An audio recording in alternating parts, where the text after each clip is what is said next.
ಕೃಷ್ಣರಾಜನಗರ ತಾಲೂಕಿನ ಕಾಂಗ್ರೆಸ್ ಕಚೇರಿಯಲ್ಲಿ ಇಂದು all India Congress committee ವತಿಯಿಂದ ಸಂಘಟನ್ ಸೃಜನ್ ಅಭಿಯಾನ ಎಂಬ ಕಾರ್ಯಕ್ರಮವನ್ನು ಹಮ್ಮಿಕೊಳ್ಳಲಾಗಿತ್ತು.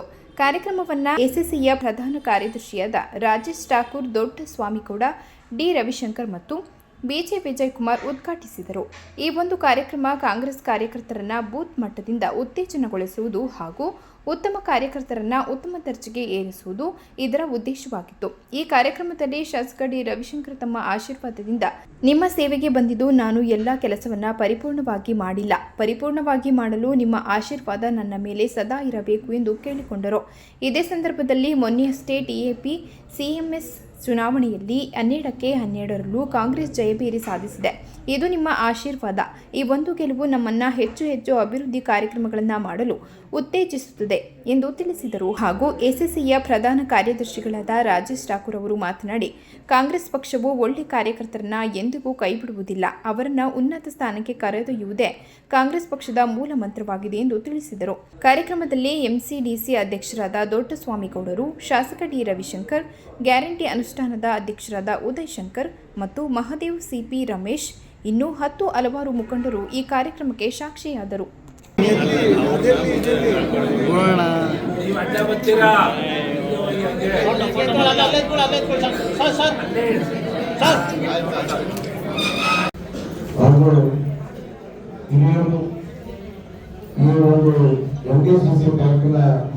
ನಾವು ಬೂತ್ ಮಟ್ಟದಿಂದ ಕೂಡ ಸಂಘಟನೆಯನ್ನ ಮಾಡಬೇಕು. ಮತ್ತೆ ಈ ಭಾರತ ದೇಶದಲ್ಲಿ, ಕರ್ನಾಟಕ ರಾಜ್ಯದಲ್ಲಿ ನಮ್ಮ ಕಾಂಗ್ರೆಸ್ ಪಕ್ಷವನ್ನ ಸದೃಢವಾಗಿ ಬೆಳೆಸುವಂಥದ್ದು ಸಂಘಟನೆ ಮೂಲಕವಾಗಿ. ಅದು ಯಾವ ರೀತಿಯಾಗಿ ಸಂಘಟನೆ ಅಂತ ಹೇಳಿದ್ರೆ, ಬೂತ್ ಮಟ್ಟದಿಂದ ಹಿಡಿದು ಜಿಲ್ಲಾ ಮಟ್ಟದ ತನಕ, ರಾಜ್ಯ ಮಟ್ಟದ ತನಕ ಉತ್ತಮ ರೀತಿಯಲ್ಲಿ ವ್ಯಕ್ತಿಗಳನ್ನ ಅಧ್ಯಕ್ಷರ ಸ್ಥಾನದಿಂದ ಹಿಡಿದು ಎಲ್ಲ ಪದಾಧಿಕಾರಿಗಳು ಕೂಡ ನಮ್ಮ ಕಾರ್ಯಕರ್ತರ ಒಂದು ಏನು ಆಸೆ ಇದೆ, ಕಾರ್ಯಕರ್ತರ ಮಧ್ಯೆ ಇರ್ತಕ್ಕಂಥ ವ್ಯಕ್ತಿಗಳನ್ನ ಗುರ್ತು ಮಾಡಿ ಅವರನ್ನ ನೇಮಕ ಮಾಡಿ ಅವರ ಮೂಲಕವಾಗಿ ನಾವು ಪಕ್ಷವನ್ನ ಸಂಘಟನೆ ಮಾಡ್ತೇವೆ ಅಂತಕ್ಕಂಥ ನಿಟ್ಟಿನಲ್ಲಿ ನಮ್ಮ ಲೋಕಸಭೆಯ ವಿರೋಧ ಪಕ್ಷದ ನಾಯಕರಾಗಿರ್ತಕ್ಕಂಥ ನಿಮ್ಮೆಲ್ಲರ ನೆಚ್ಚಿನ ನಾಯಕರು ಶ್ರೀ ರಾಹುಲ್ ಗಾಂಧೀಜಿಯವರವರ ಒಂದು ಆದೇಶದ ಮೇರೆಗೆ ಬೂತ್ ಮಟ್ಟದಿಂದ ಹಿಡಿದು ಈ ದೇಶದ ಅತ್ಯುನ್ನತ ಸ್ಥಾನಗಳು ಕಾಂಗ್ರೆಸ್ ಪಕ್ಷದಲ್ಲಿದೆ.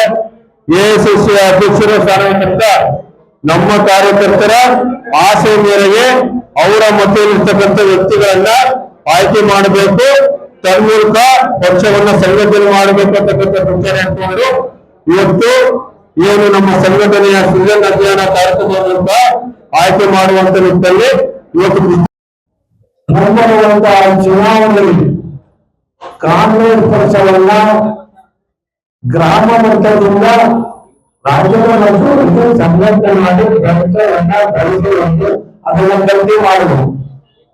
ಆದ್ರೆ ಮೊನ್ನೆ ನಡೆದಂತ ಟಿಎಂಸಿ ಚುನಾವಣೆಯಲ್ಲಿ ತಾವು ತೋರಿಸ್ಕೊಂಡಿದ್ದೀರ ಕಾಂಗ್ರೆಸ್ ಪಕ್ಷ ಈ ಕ್ಷೇತ್ರದಲ್ಲಿ ಗಟ್ಟಿಯಾಗಿದೆ, ಅದು ಚೆನ್ನಾಗಿ ಬೇರೋಗಿದೆ ಅನ್ನೋದನ್ನ ತಾವು ಮನದಟ್ಟು ಮಾಡಿದಿರ, ವಿರೋಧಿಗಳಿಗೂ ಕೂಡ ತಿಳಿಸ್ಕೊಟ್ಟಿದ್ದೀರ. ಯಾರ್ಯಾರು ಟೀಕೆ ಮಾಡ್ತಾ ಇದ್ರು ಆ ಟೀಕೆಗೆ ಉತ್ತರವನ್ನ ಕೊಟ್ಟಿದ್ದೀರಾ. ಅದಕ್ಕೆ ಮೊದಲನೇ ಮತ್ತೆ ಎಲ್ಲರೂ ಬೇಡ ಈ ಕ್ಷೇತ್ರದ ಮತದಾರ ಬಂಧುಗಳಿಗೆ ನಾನು ಅನಂತ ಧನ್ಯವಾದಗಳನ್ನು ಸಲ್ಲಿಸ್ತೇನೆ. 28ಕ್ಕೆ ಯಾರೇ ಚುನಾವಣೆ ಸ್ಪರ್ಧೆ ಮಾಡ್ಬೇಕು ಅಂತ ಇದ್ರೆ ಕಾಂಗ್ರೆಸ್ ವಿರುದ್ಧ ಒಂದ್ಸರಿ ಅವ್ರ ಎದೆ ಮುಟ್ಕೊಂಡು ನೋಡ್ಕೋಬೇಕಾಗುತ್ತೆ.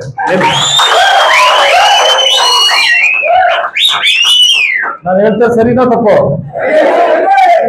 ಕ್ಯಾಂಡಿಡೇಟ್ ಆಗೋರು ರವಿಶಂಕರ್ ಮುಂದ್ಗಡೆ ಅಂದ್ರೆ ನಮ್ಮ ಸ್ನೇಹಿತರ ಮುಂದ್ಗಡೆ ಒಂದ್ಸರಿ ನಿಲ್ಬೇಕಾ ಬೇಡವಾ ಅಂತ, ಬಿಜೆಪಿ ಆಗಿರ್ಬೋದು ಜೆಡಿಎಸ್ ಆಗಿರ್ಬೋದು, ನಿಲ್ಬೇಕಾ ಬೇಡವಾ ಅಂತ ಒಂದ್ಸರಿ ನೋಡ್ಕೋಬೇಕಾಗುತ್ತೆ. ಅದರಿಂದ ನೀವಿಷ್ಟು ಗಟ್ಟಿಯಾಗಿರ್ಬೇಕು ಅನ್ನೋದೇ ಜಿಲ್ಲಾ ಕಾಂಗ್ರೆಸ್ನ ಉದ್ದೇಶ.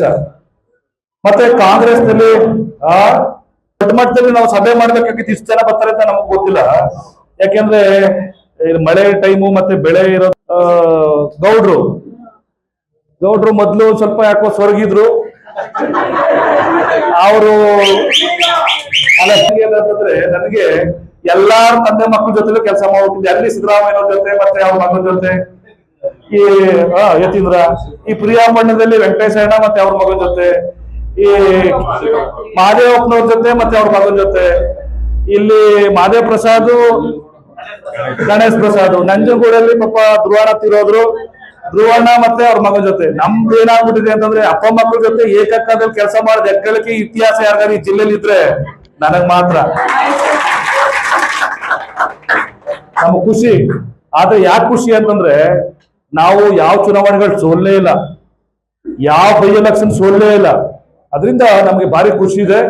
ಮತ್ತೆ ನಮ್ಗೆ ಇನ್ನೊಂದು ಏನು ಅಂತಂದ್ರೆ ರವಿಶಂಕರ್ ಎಲ್ಲ ಹೊಸ ತಲೆಮಾರು ರಾಜಕಾರಣದಲ್ಲಿ ನಾವೆಲ್ಲ ಕೆಲಸ ಮಾಡಿದ್ರು, ಅದು ಒಳ್ಳೇದಾಗ್ಲಿ. ನಾನು ವಿಶೇಷವಾಗಿ ಇಷ್ಟೊಂದು ನಮ್ಮ ಜಿಲ್ಲೆಯಲ್ಲಿ ಕಾಂಗ್ರೆಸ್ ಎಲ್ಲ ತಾಲೂಕುಗಳಲ್ಲಿ ಭಾರಿ ಗಟ್ಟಿಯಾಗಿ ಕೆಲಸ ಮಾಡ್ಕೊಂಡು ಹೋಗ್ತಾ ಇದೆ. ನನಗೆ ಈ ತಾಲೂಕು ಬಗ್ಗೆ ವಿಶೇಷವಾದಂತ ಪ್ರೀತಿ ಮತ್ತೆ ಕಾಳಜಿ. ಬಿಕಾಸ್ ಆಫ್ ಯಾಕೆ ನಾನು ಇಲ್ಲೇ ಓದ್ದವನು, ಇಲ್ಲೇ ಸ್ವಲ್ಪ ಬೆಳೆದವನಂತವನು, ಸ್ಟೂಡೆಂಟ್ ಲೀಡರ್ ಆಗಿದ್ದಂತವನು. मोहब्बत की दुकान खोलनी है तो उसके लिए नेता और नेतृत्व का सृजन होना चाहिए, नेतृत्व अच्छा होना चाहिए, जो अगड़े पिछड़े का भेदभाव नहीं करे, जाति का भेदभाव नहीं करे, धर्म का भेदभाव नहीं करे, मतलब कि असली मायने में सेक्युलर आदमी हो, ना कि वो किसी जाति विशेष का आदमी हो, किसी जाति विशेष का नेतृत्व करता हो, जो सबको लेकर चल सकता है, वैसे व्यक्ति को बनाना है। क्योंकि आप जानते हैं पहले हमारे यहाँ कई बार लेटर लिख दिया जाता था और उससे ये निर्णय हो जाता था कि ये साहब अध्यक्ष होंगे, लेकिन अब के प्रोसेस में आप सभी की सहभागिता से, आप तमाम लोगों के साथ बातचीत करने के बाद ही जिला अध्यक्ष तय होगा, ऐसा आदरणीय राहुल गांधी जी सोचते हैं। ಮತ್ತೆ ಇಲ್ಲಿ ತಾವು ಮುಂದೆ ಏನಾದ್ರು ಚುನಾವಣೆ ಸ್ಪರ್ಧೆ ಮಾಡೋ ವಿಚಾರ, ಬೇರೆ ಬೇರೆ ವಿಚಾರಗಳನ್ನ ಅವ್ರಿಗೆ ನೇರವಾಗಿ ನೀವು ಹೇಳ್ಕೋಬಹುದು. ನಾನು ಇಂಥ ಸಂಘಟನೆಯಲ್ಲಿ ಕೆಲಸ ಮಾಡ್ತೀನಿ, ನಮ್ಗೆ ಅವಕಾಶ ಕೊಡಿ, ಜಿಲ್ಲೆಯಲ್ಲಿ ಕೆಲಸ ಮಾಡ್ತೀನಿ, ರಾಜ್ಯದಲ್ಲಿ ಕೆಲಸ ಮಾಡ್ತೀನಿ ಅನ್ನೋರು ಅವಕಾಶ ಕೊಡಿ ಅಂತ ಕೇಳ್ಬೋದು. ಜಿಲ್ಲಾಧ್ಯಕ್ಷರು ಇನ್ಕ್ಲೂಡಿಂಗ್ ನಾನು ಏನಾದ್ರು ಕೆಲಸ ಮಾಡ್ತಾ ಇಲ್ಲ ಅಂದ್ರೆ ನಿಮ್ಗೆ ಗೊತ್ತಿರಾಗೆ, ನಾನೇನ್ ಕೆಲಸ ಮಾಡಿಲ್ಲ ಅಂತ ಅಂದ್ರೂ ಕೂಡ ನೀವು ನೇರವಾಗಿ ಅವ್ರಿಗೆ ಹೇಳ್ಬೋದು. ಕೆಲಸ ಮಾಡಿದ್ರೆ ಇಲ್ವಾ ಅಂತ ನೀವು ಡಿಸೈಡ್ ಮಾಡಬೇಕು. ಅದರಿಂದ ನಿಮಗೆ ಅಭಿಪ್ರಾಯಗಳನ್ನ ಸಂಗ್ರಹ ಮಾಡುವಂತದ್ದೇ ಈ ಉದ್ದೇಶ. ಆ ಕಾರಣಕ್ಕೋಸ್ಕರ ತಾವು ಅಭಿಪ್ರಾಯಗಳನ್ನ ತಿಳಿಸಿ, ಮತ್ತೆ ವಿಶೇಷವಾಗಿ ಇದು internal democracy, party internal democracy ಅಂದ್ರೆ ಯಾವ ಪೊಲಿಟಿಕಲ್ ಪಾರ್ಟಿಲೂ ಕೂಡ ಜನಗಳನ್ನ ಕೇಳಿ ಅಧ್ಯಕ್ಷರು ಮಾಡ್ಬೇಕಾ, ಕಾರ್ಯದರ್ಶಿ ಮಾಡ್ಬೇಕಂತ ಇಲ್ಲಿ ಯಾವ ಪೊಲಿಟಿಕಲ್ ಪಾರ್ಟಿಲಿ ಇಲ್ಲ.